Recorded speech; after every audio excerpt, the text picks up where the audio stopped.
think guys did a good job of kind of looking in the mirror and saying, what do I need to do better?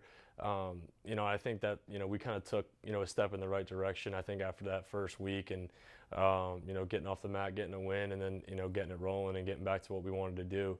But I think guys bought in. We believed in each other. We knew we were always capable of, that back half of the season stretch. But, it feels good to go out there, and do it. Hi everybody, I'm Missi Matthews and welcome to Steelers Live presented by Unibet. We are going to go over Steelers by position, starting with the Steelers offense today. Let's welcome in our panelists to do so. We have Craig Wolfley, former Steelers offensive lineman, Steelers Radio Network, and also Dale Lolley of SNR and Steelers.com. And guys, we heard from Kenny Pickett right there. You can watch the full interview now on Steelers.com. But Wolf, knowing that he didn't get a majority of the reps in the offseason or training camp, thrown in against the Jets in the second half, what do you make of his rookie season and what he was able to accomplish?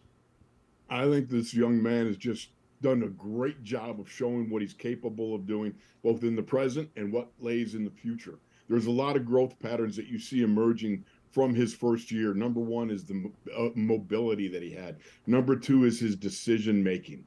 Outstanding. I mean, the fact that he threw, 8 interceptions through the first 5 games and then only one over the last 8 games. His decision-making process is really something that stands out to me. I know that some people said he doesn't have all that arm strength. Are you kidding me? I don't know. I don't see any lack of arm strength there. I certainly didn't see it when he pulled the trigger on that beauty when they beat the Raiders with that one to Pickens right down the middle there. That was a thing of beauty. Overall, I think his growth has been very promising, and I do look forward to what he can contribute in the future because I think this young man's upswing is going to be substantial. Dale? Yeah, I agree, Wolf. I think when you look at what Kenny Pickett did this year, the game was never too big for him. And, you and I have been around anybody who's been around the game a long time has seen rookies where it looked like it was too big for them. And that was never the case with Kenny. He always seemed very at ease in his own skin, very at ease being a leader, which is a tough spot to be in as a rookie quarterback because you're thrust to the forefront of a group of men who, you haven't done it with before, and that's a tough spot to be in. And, he handled all that well. The one area I see that he needs to get better at is in the red zone. I think his red zone completion percentage was, 38, 39%. That needs to go up. But that's something that, he's not an inaccurate quarterback, so I think that's something that will get better with time. Dale, in terms of your expectations, he was not QB1 at the beginning of the regular season. That was Mitch Trubisky. Did he exceed them or meet what you thought once he was thrown in and also making his first start in Buffalo? Yeah, I mean, that was as tough a spot as you could probably go into for your first career start, and he handled that. They moved the football in that game. Yes, they only scored 3 points, and that's just not going to be good enough. But again, it wasn't too big for him. So, I think he did kind of exceed my expectations. I thought that Trubisky would hold on to that job and be the placeholder over the course of the season. When Mike Tomlin made the switch to Kenny Pickett in week 4 at halftime, I'm like, okay, well, let's see where this goes. And he just continued to get better and better and better as the season went on. Missy, if I can jump in here, I want to point out what Dale said is an exceptional point. The fact that you can walk into that huddle and command the respect of all those veterans that are circling around you, man, and be that guy, I think, Dale, you pointed this out earlier. You said at Buffalo, he didn't even bring his helmet in at halftime. I mean, he just left it out there. Did I get that right?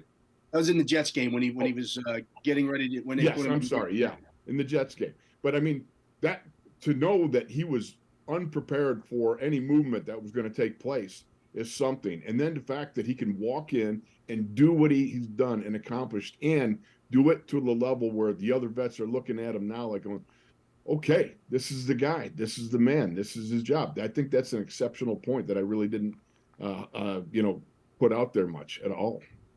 Wolf, Coach Tomlin always talks about the year 2 jump going from your rookie year where your head's spinning. You haven't stopped playing football for almost a year and a half, 2 years. What do you need Kenny Pickett to improve on as he heads into year 2 now? Oh, it's the chunk plays, the explosive plays, the ability to be able to trust his arm, his eyes, and his knowledge of the game. and be able to go after a little bit more.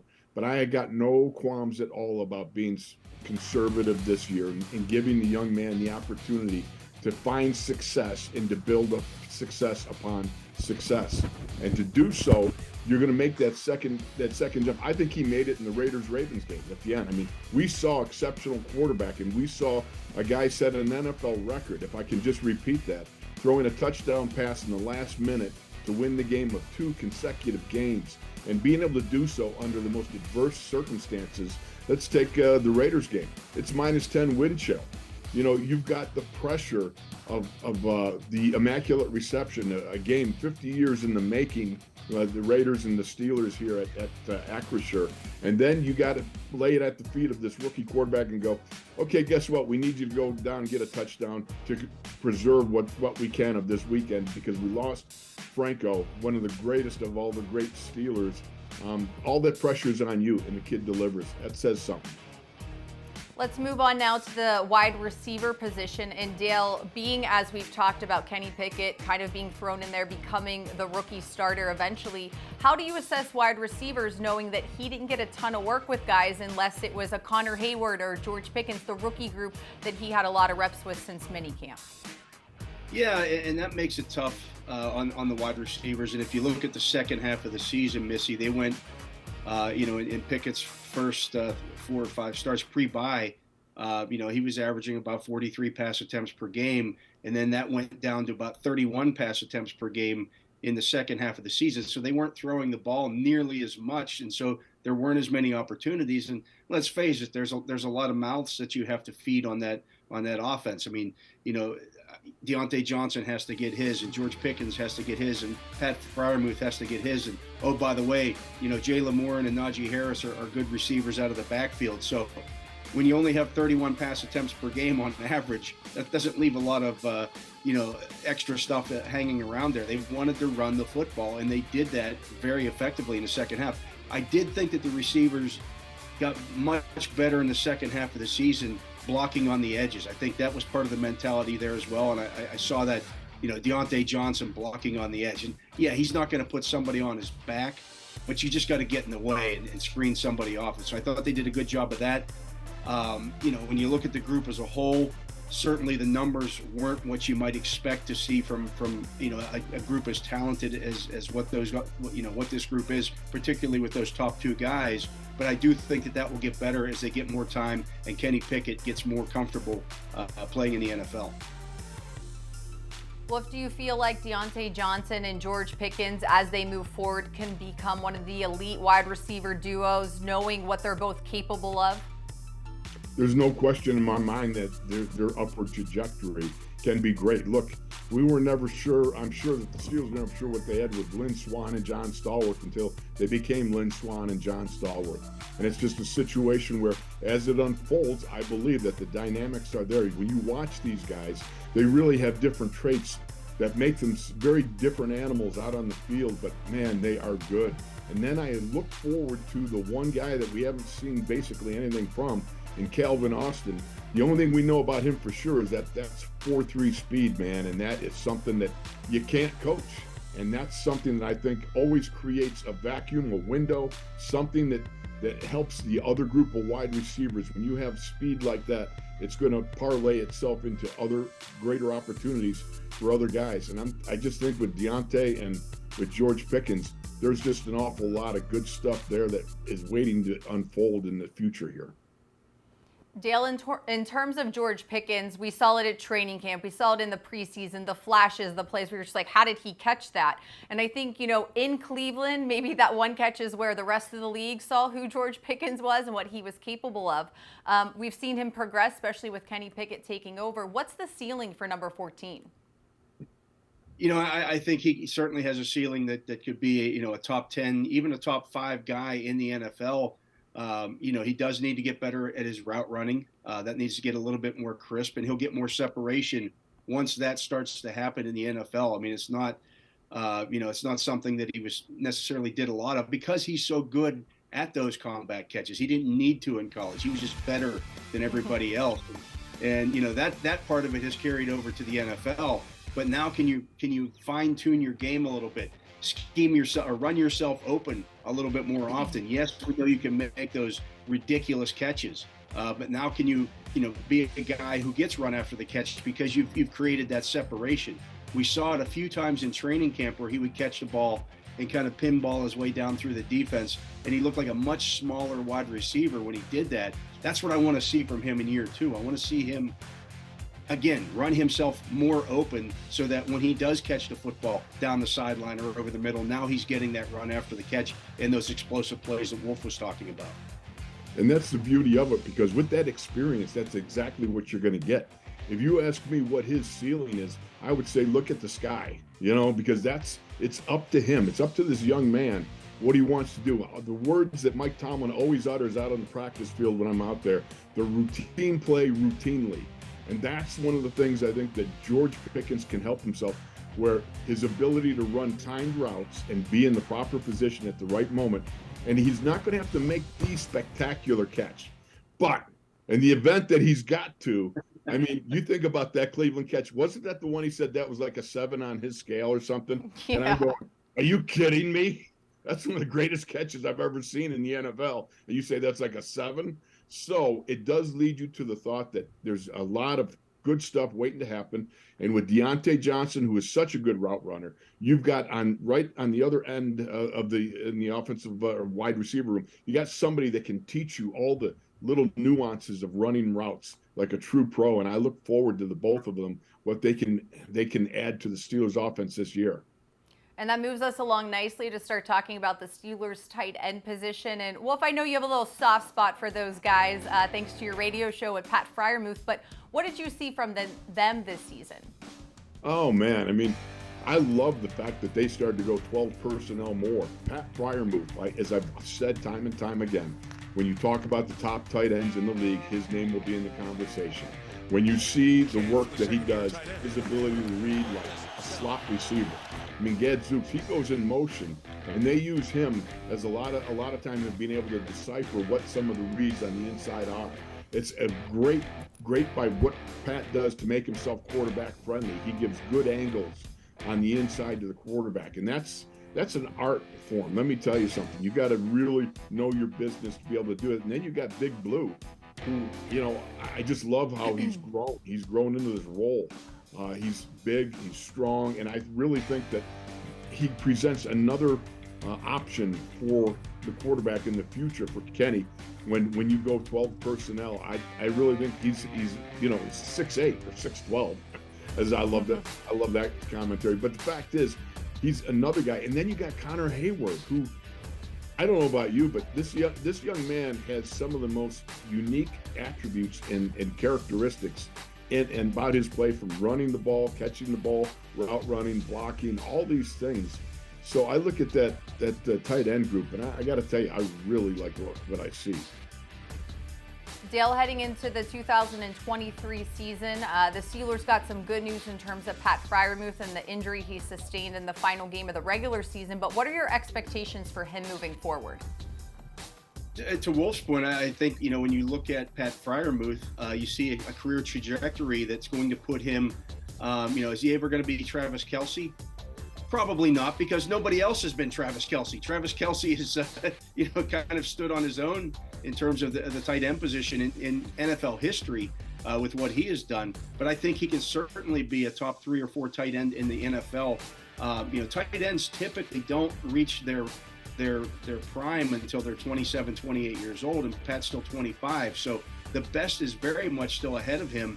And, I think, when you look at last season, his rookie season with him, we saw a lot of those same, I'm not going to say they were George Pickens-like catches, but we saw him make a lot of contested catches as a rookie. We didn't see as many of those this past season because, again, rookie quarterbacks got to build that trust up with those guys. But he has that capability as well. So, when he starts, he's catching. He's only the second tight end in NFL history to catch 60 or more passes in back-to-back seasons to start his career. So there's that. He's got that going for him. He increased his yards per catch average this season by about 4 yards per catch, which is outstanding. If he can, continue to go down that trajectory as well. And then you get back to scoring the 7 touchdowns that he has had as a rookie, you're looking at a Pro Bowl tight end on a yearly basis. All right, guys, well, we have much more to discuss in terms of the Steelers offense, including the Hogs, as Wolf would call them, and also the Steelers running backs. We'll be right back.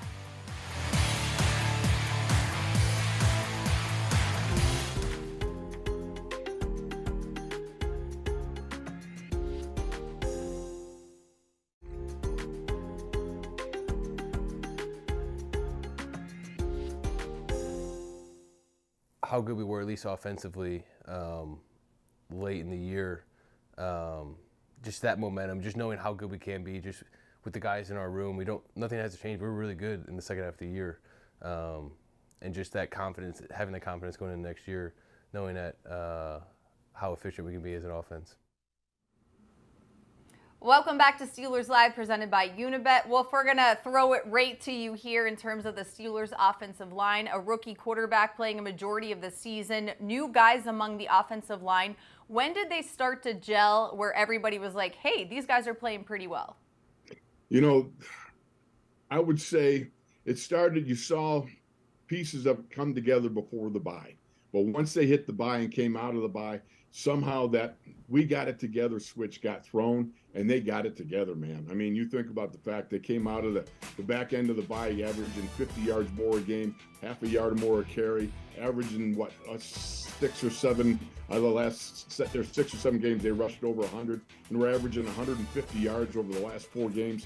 Gadzooks, each guy got better towards the end of the season, specifically so, and as a group, they obviously got better as a group because each person was coming forward with their best games.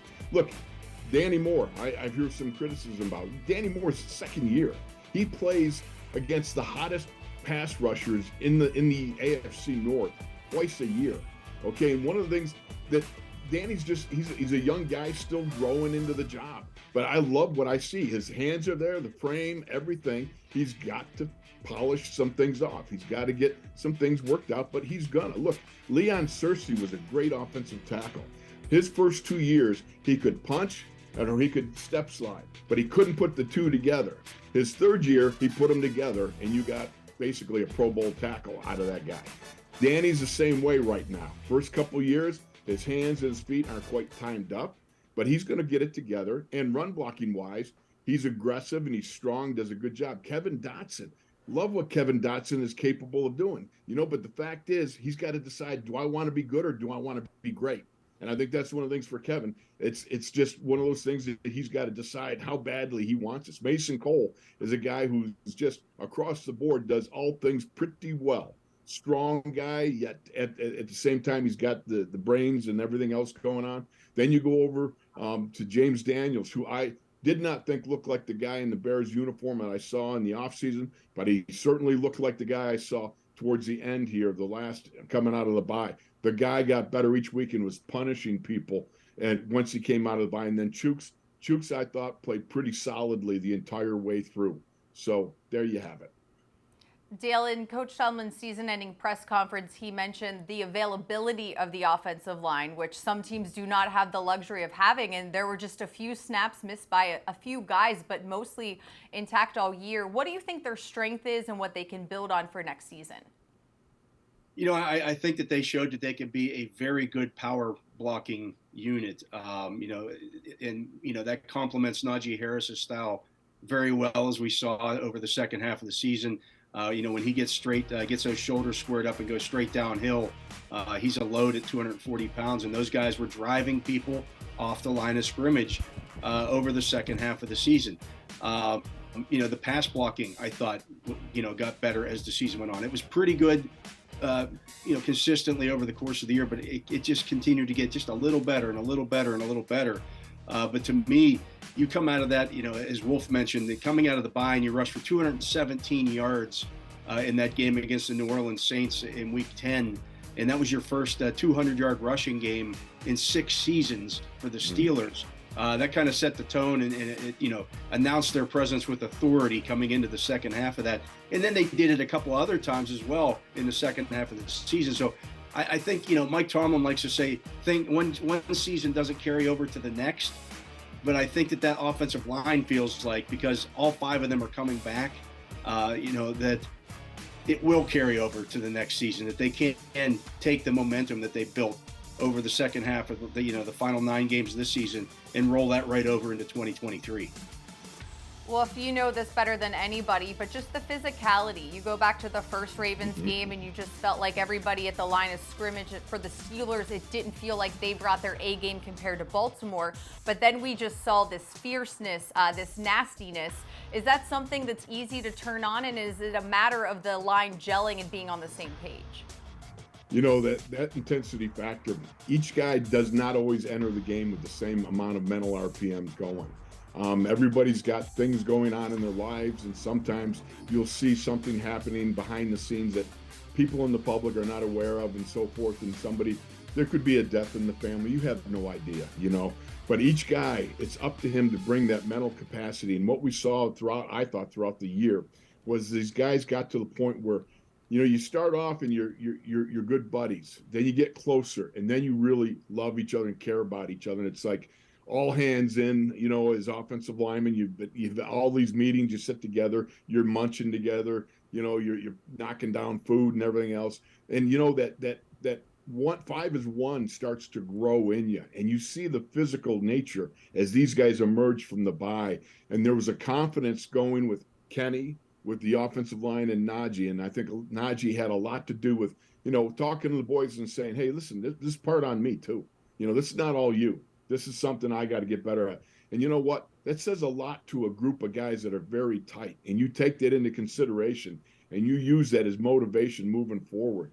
What I liked was more guys, you saw more bodies in opposite jerseys hitting the deck in the second half of the season than you did in the first half. I appreciate their physicality. Physicality is always the maxim for the offensive line. That's what you strive to. That's what you want to attain. And I thought that their ability to put people in the dirt and do it again and again, I thought that really popped up in the second half.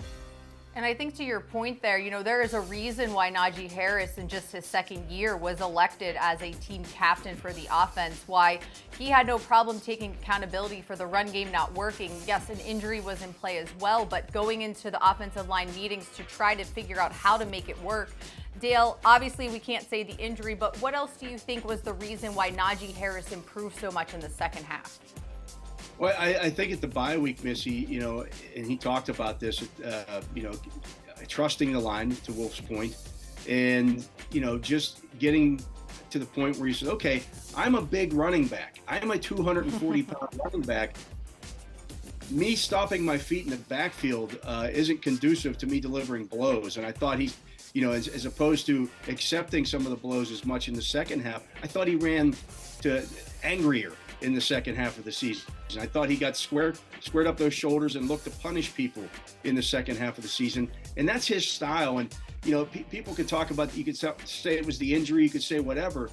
He's still, a second-year running back who had, at that point, at the halfway point of the season, had only played not even 25 games in the NFL. So there's a learning process there as well. And I thought that, the light flicked on for him that, hey, I am a big dude and I can run people over and I can do these kind of things. And I thought that just, he, again, ran angry the entire second half of the season. I just got to, Dale, you're so right. You know what? At one point we were talking about, I think at lunch or something, but talking about the fact he's not just a running back, not just a wide receiver, but he's part cage fighter. Zooks, man, it was like they're trying to tackle the Tasmanian devil at the end there. I mean, it was just something that I found I totally appreciated the effort that he put into combating tackles on that one-on-one aspect. And for an offensive line, man, I get in line with that guy. Man, I'm going down the alley with that dude. They were bully runs. To lock it up. Run like a bully. Yeah, and, exactly. Throwing guys off and, doing all that stuff. I mean, that That's gets exactly it. Great point. All right, guys. Well, thanks for joining me today as we did Steelers by position for the offense. Next week, we will break down the defense. That's going to do it for Steelers Live, presented by Unibet. We'll see you next week.